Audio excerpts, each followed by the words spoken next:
guys, andyan na yung aking puto. Ito yung ingredients ng ating puto.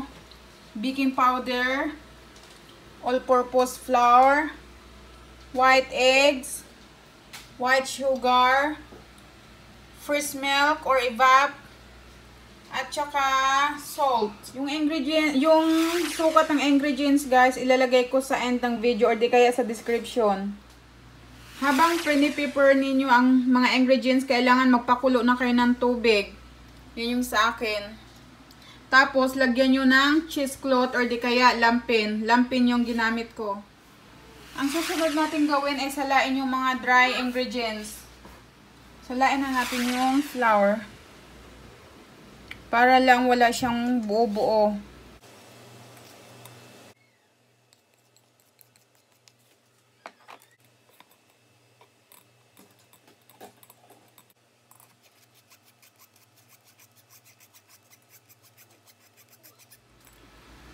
Next, sasalain yung baking powder tsaka salt. Pinagsama ko na.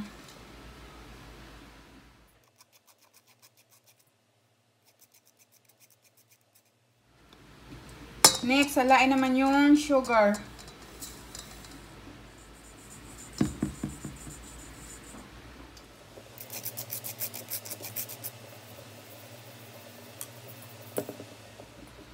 Ngayon naman, haluin natin yung dry ingredients.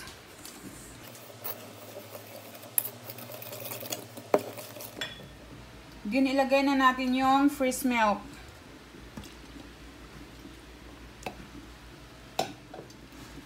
Din haluin. Huwag masyadong haluin ha. Para hindi ma-over yung paghalo. Din yung white eggs gagawin nating meringue.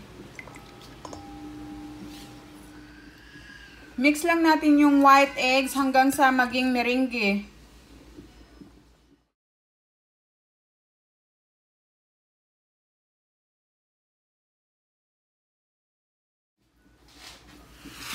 Ito na, meringue na siya. Kailangan guys ganito ha. Tsaka kailangan yung eggs, tsaka yung milk, kailangan nasa warm temperature ha. Hindi pwede malamig. Ayan. Try ninyo to na puto kasi masarap to. Tsaka malambot siya. Kahit na abutin siya ng kinabukasan, malambot pa rin. At higit sa lahat, madali lang gawin. Tsaka kunti lang yung ingredients niya. Ngayon naman, ilalagay na natin yung lahat ng meringue dito sa isang mixture para mahalo natin silang lahat.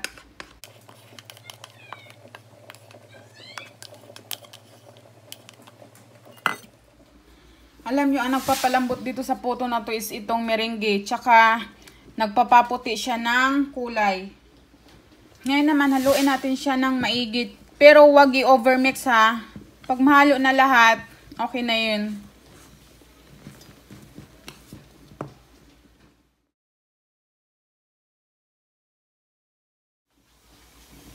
Pag ganito na guys, pwede na to ha. Ayan, nahalo ko na lahat. Huwag na huwag yung i-overmix ha. Okay. Ito yung gagamitin ko sa puto ko. Kung gusto nyo bumili nito, tingnan nyo yung link sa description. Yung puto cups ko, yan yun. Tapos, gagamit pala tayo ng butter para lagyan natin to ng butter yung loob. Tapos, kung wala naman kayong butter, pwede yung cooking oil.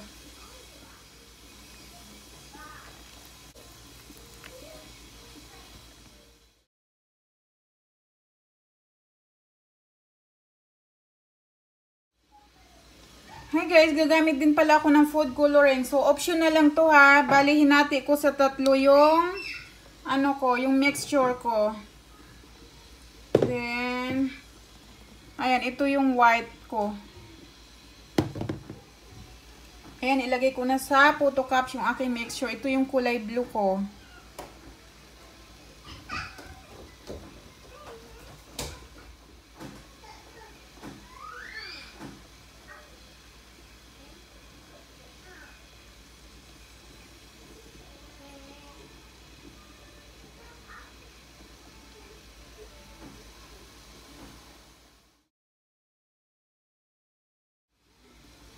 Ngayon naman, i-steam na natin siya. Tamang-tama, kumulo na yung aking steamer.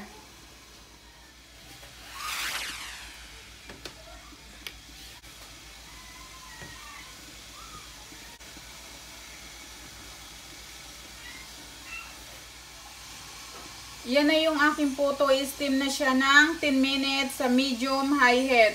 Wag sa wag sa pinakamataas na temperature, kailangan sa medium high heat lang. Tapos tatakpan natin siya nito. Kailangan merong lampin or di kaya cheesecloth. Hi guys, gagamit din pala ako nito na silicone molder. Sa mga gusto bumili nito, tingnan nyo sa description yung link. So ayan na yung aking puto na nakalagay sa silicone. Hi guys, after 10 minutes, yan na yung hitsura ng ating puto. Ayan na, steam ko na siya for 10 minutes. Ayan na, tapos na after 10 minutes. Oh, sayang hindi ko nalagyan ng kulay. Hi guys, andyan na yung aking at luto na. Yan na yung aking makulay na puto. Super lambot siya. Grabe ang lambot niya. Tsaka masarap. Tinikman ko na yung isa. Ang sarap niya at ang lambot. Kaya please try nyo to. Ipapakita ko sa inyo kung gaano siya kalambot. Tingnan nyo to guys, oh.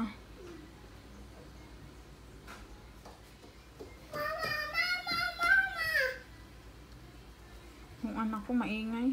Wow! Ito na siya. Ganito sila kalaki. Ang lambot po niya, oh.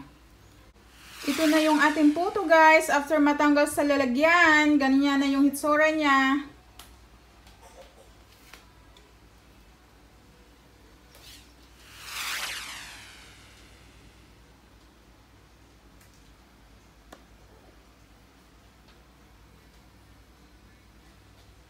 Okay lang may butas-butas ha. Importante masarap. Tsaka malambot.